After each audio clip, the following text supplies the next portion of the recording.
Comment améliorer la qualité de vos vidéos YouTube? On passe beaucoup de temps à filmer et à monter nos vidéos et quand on les met sur YouTube, la qualité est pas toujours au rendez-vous. Dans cette vidéo, je te donne une astuce, trois astuces pour contourner la compression de tes vidéos et avoir des vidéos de meilleure qualité. Et reste bien jusqu'à la fin parce qu'à la fin, je te montre comment exporter tes vidéos pour avoir des vidéos de meilleure qualité générique.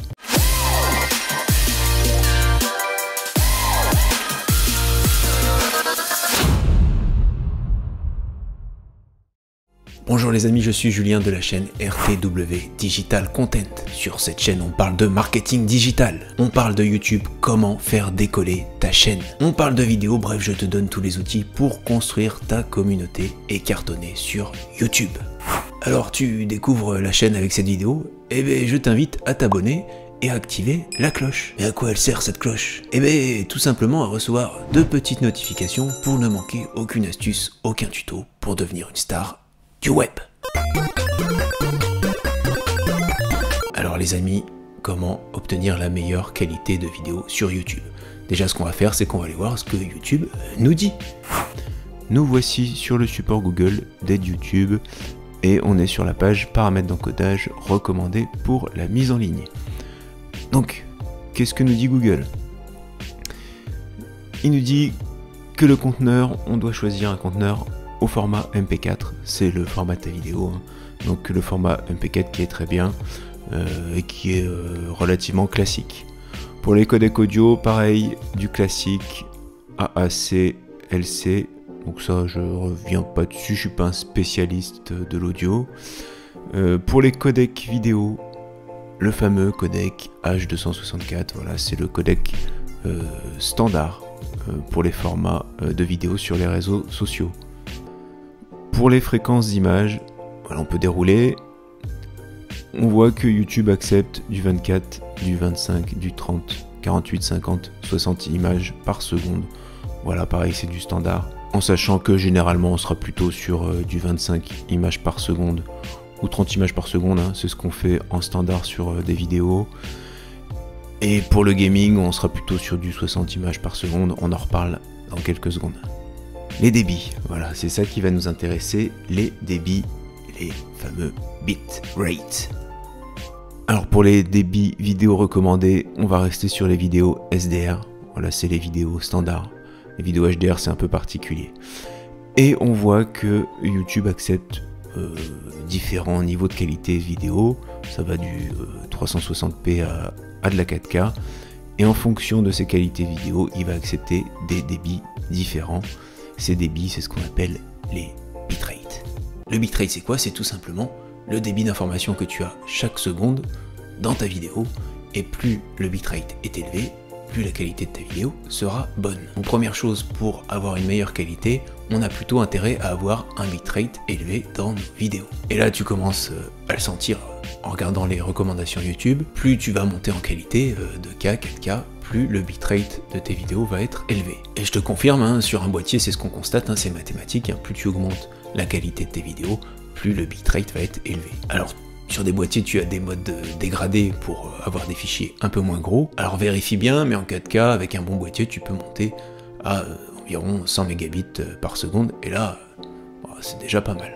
D'ailleurs, tu peux aller voir au niveau de tes rushs, il suffit de le sélectionner, tu fais un clic droit et tu vas dans Propriétés. Ici, tu as les onglets en haut et on va aller dans l'onglet Détails et on va descendre dans la section Vidéo.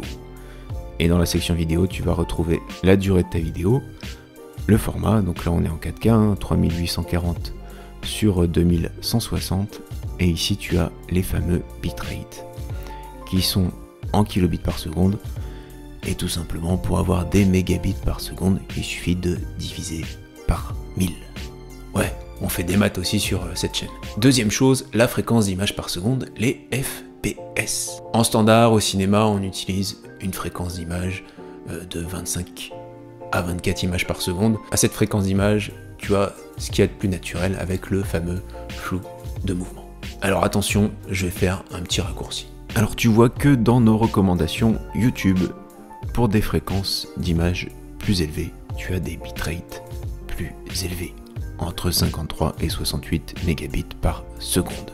Alors pourquoi, quand tu filmes à 25 images par seconde, tu as moins d'images dans une seconde que quand tu filmes à 60 images par seconde? Donc tu as beaucoup plus d'informations dans une seconde de vidéo, et là du coup c'est intéressant pour gagner en qualité dans ta vidéo. Alors attention, quand on regarde une vidéo à 60 images par seconde, tu perds le fameux flou de mouvement, et c'est un peu bizarre à l'œil, c'est beaucoup moins naturel. Mais c'est très adapté aux vidéos sportives et au gaming. Alors si tu fais de la vidéo sportive ou de la vidéo gaming, eh ben, filme à 60 images par seconde et tu gagneras en qualité. Alors seul bémol, bon bah c'est le poids des fichiers, et quand tu augmentes le nombre d'images par seconde, ça veut dire que ton boîtier va capter plus d'images à chaque seconde, c'est logique. Donc comme il capture plus d'images et plus vite, il va capter moins de lumière. Donc tu dois avoir beaucoup de lumière pour qu'à 60 images par seconde, ta vidéo reste de bonne qualité. Troisième point, on en arrive à notre fameuse compression YouTube. Et là tu vas pas être content parce que oui, donc YouTube compresse nos vidéos, et tu sais quoi? Eh ben pour les petites chaînes, il n'utilise pas le même codec de compression que pour les grosses chaînes. Donc si tu as une petite chaîne, YouTube va volontairement dégrader la qualité de ta vidéo. Et oui, c'est moche. Mais tu peux contourner le problème et tu vas voir, c'est complémentaire avec ce que je t'ai dit avant. Si tu charges ta vidéo sur YouTube en HD 1080p, YouTube va utiliser le codec AV1 et c'est ce codec qui va dégrader la qualité de ta vidéo. Tu peux d'ailleurs voir le codec que YouTube utilise pour tes vidéos. Il suffit de faire un clic droit et d'aller dans Stats pour les nerds.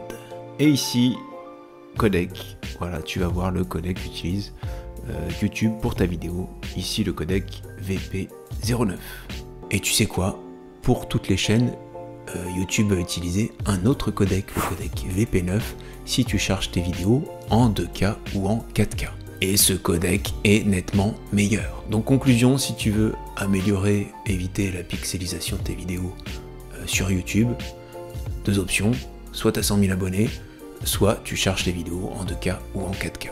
Alors, t'es pas obligé de monter en 4K, ouais, parce que tu vas me dire, bah mon PC c'est pas une bête de course, hein, je peux pas faire des montages en 4K. Alors je vais te montrer dans les paramètres d'export, voilà comment tu peux ruser un petit peu.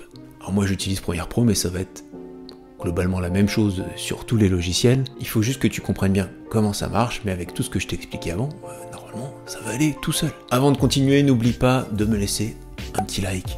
Ça prend pas de temps et ça aide beaucoup ma chaîne. Ça me permet de continuer à te proposer des contenus pour pouvoir développer tes compétences sur YouTube.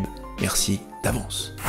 Nous voici sur Premiere. Évidemment, j'ai importé un rush pour pouvoir vous montrer comment travailler.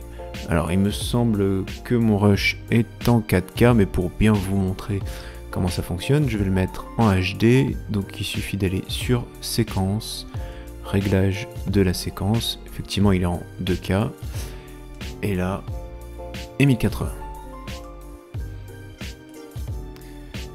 Donc là évidemment on voit que mon image est zoomée, je double-clique dessus, donc là je suis dans Effets, dans les options d'effets, et ici, donc voilà, je suis à 50% et j'ai retrouvé la taille d'origine de mon image. Bon après c'est pas le sujet, là on va aller regarder les paramètres d'export. Donc on va aller dans Fichier, Exportation, Média, et nous voici sur notre fenêtre d'export. Donc première chose, le format, donc c'est ce qu'on a vu dans les préconisations YouTube, on va utiliser le codec H264. Ensuite on va descendre et on va aller dans l'onglet vidéo, et ici on va voir la largeur, le format de notre vidéo. Donc vous voyez que là c'est en HD 1920 par 1080, et ce qu'on va faire c'est qu'on va décocher. Vous voyez que vous avez le petit cadenas, donc là c'est une chaîne, hein, la petite chaîne qui est activée, et on va lui dire qu'on veut de la 4K. Voilà, on a mis le format 4K, donc notre vidéo sera exportée en format 4K. Alors attention, si vous filmez en HD, c'est pas parce que vous exportez en 4K que votre vidéo sera de meilleure qualité. Donc là c'est simplement une méthode pour demander à YouTube d'utiliser le fameux codec VP9. Donc on continue, la fréquence d'image à 30 images par seconde, donc ça on touche pas. On n'oublie pas de cocher rendu à la résolution maximale. Ensuite on arrive aux paramètres de codage. Donc au niveau du profil, ici on va décocher et on va mettre supérieur. On descend, le niveau on va décocher et on va lui dire 5.2. Donc voilà, il nous remet ici. On vérifie bien qu'aucun paramètre n'a sauté. On redescend. Nos paramètres de codage sont toujours OK. Ensuite, on arrive au réglage du débit, donc des fameux bitrate. Et ici, on a plusieurs options. Soit on va choisir un débit variable, soit on va choisir un débit constant. Ce qui va se passer avec un débit variable, c'est qu'en fonction de la complexité de l'image et la complexité de la vidéo, le débit va varier. Si vous choisissez un débit constant, le débit va rester constant pendant toute la vidéo. Donc à quoi ça sert? C'est simplement pour avoir un fichier un peu moins lourd. Donc si vous voulez un fichier moins lourd, eh ben vous demandez un débit variable. Moi ce que je fais, c'est que je prends un débit constant et ici je vais lui dire que je veux un débit cible à 100. Alors c'est au-dessus des préconisations YouTube, mais bon, on va être clair, hein, si vous avez filmé un débit de 50 mégabits seconde, le logiciel ne va pas créer de l'information pour vous. Donc ça va juste limiter la compression de l'information. Voilà, c'est tout. Ensuite, on descend. Donc ici, on coche rien de particulier. On n'oublie pas de cocher utiliser la qualité de rendu maximal. Et voilà, on a fait le tour. Maintenant, il suffit d'exporter et vous aurez votre vidéo à charger sur YouTube et qui restera d'une qualité optimale. Voilà les amis, bon, vidéo un peu technique, mais j'ai essayé d'être le plus simple et le plus concis possible. Et si t'as des questions, bah n'hésite pas, hein, les commentaires sont là pour ça. En tout cas les amis, on se retrouve bientôt pour de nouvelles astuces, de nouveaux tutos. À la prochaine, ciao.